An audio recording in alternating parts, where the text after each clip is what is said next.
Maayong buntag sa tanan, napit pa sa kabuntagon kaya ang atong oras alas 11:14.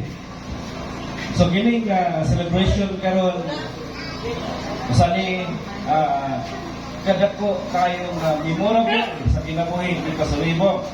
No? Nagilat sa Jacinta. So kini nga celebration birthday si Pastor Ibong naghatag o pagpasalamat diha sa Ginoo. Ikaduha, church dedication. Ikatulong igsunan, hallelujah, ato muna po ay child dedication, no? So nindot kayo tungod kay ang celebration ng igsunan kini doon ay gitawag kong success tungod kay ang mga bihay ni Pastor Ibong nagpadayon ngayon sa pagtabang. Gahapon, busy pa kayo. Although gahapon, nag-celebrate si Pastor Briones o Jacinta nga Pangidaron. Sayang kasing-kasing, ako nakita, grabe ang kalipay magsunan. Kailang makabot kay Jacinta. Pag-abot ni mo Jacinta, gitawag na sa magsunan nga doon ay mga bonus. Masama ng bonus sa magsunan. Kung nakay SSS, PhilHealth, kung sa pana nga mga gitawag nga para maka-benefit ka, bao na itinghatag magsunan. So,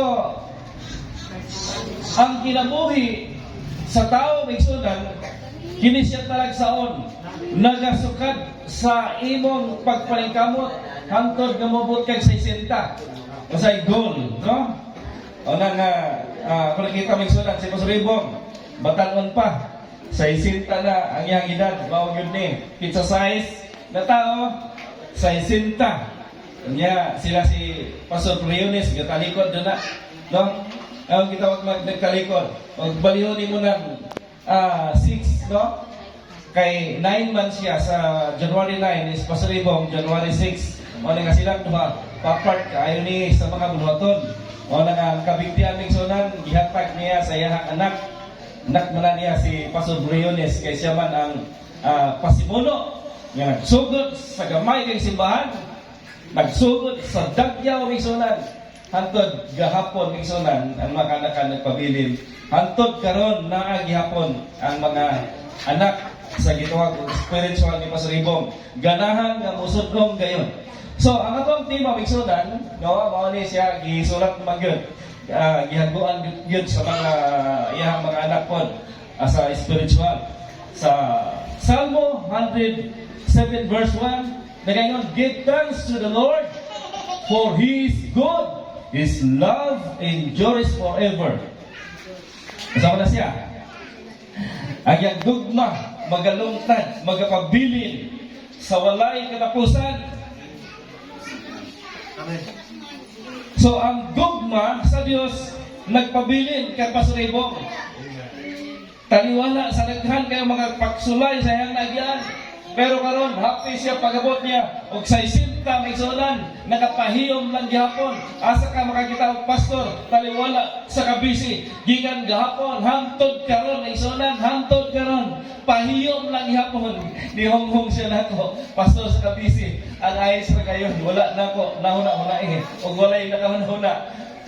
Dahil itong human sa praise and worship, may sunan.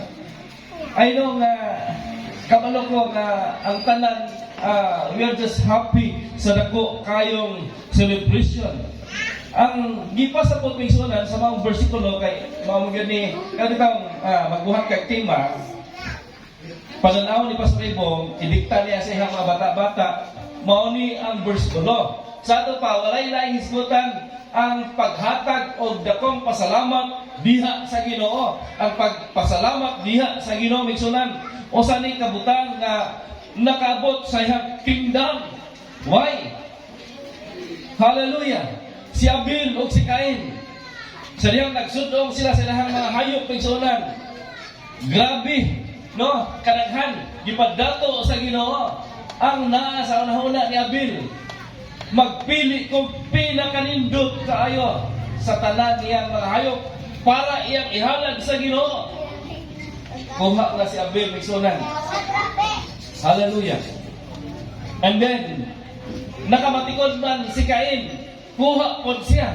Kaya ang thinking ni Cain, sunogon kami tao na, manghita ko gamay o kaya niwang. O ya, si Abel, lahi-lahi sila prinsipyo.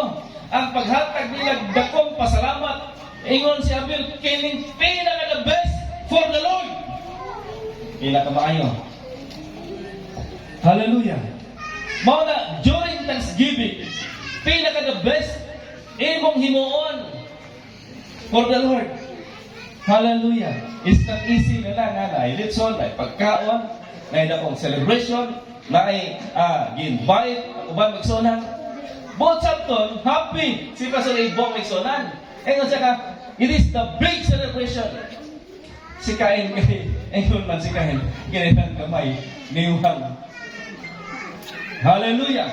Mauna nga, sa dihang naghalad na sila diha sa Ginoo, nakita sa Dios ang kang Abel migsunan, gidawat dayon sa Ginoo. Kabalo ka ang osok paingon gyud sa itaas, ga tibok gyud migsunan murag balangaw. And then kang Cain sa dihang iya nang gihalad ang aso migsunan, mikuyanap na sa yuta, wala ning sulbong. What happened? Unsay nahitabo? Sa dihang maghatag-tag the best para sa Ginoo migsunan. Sa dihang gidawat sa Ginoo. Hallelujah. Imo makita, malipayon ka. Ay mo kasing-kasing. Lord, thank you. Sa ito pa, ang dako na celebration sa kapanahunan karon nato migsunan, ang tanan natong gibuhat, this is for the Lord. Ang imong pag-awit, this is for the Lord. Ang mga praise and worship team, ang mga musician, ang nag-awit migsunan, this is for the Lord. Walay teknik, bira, hatag, diha sa Ginoo.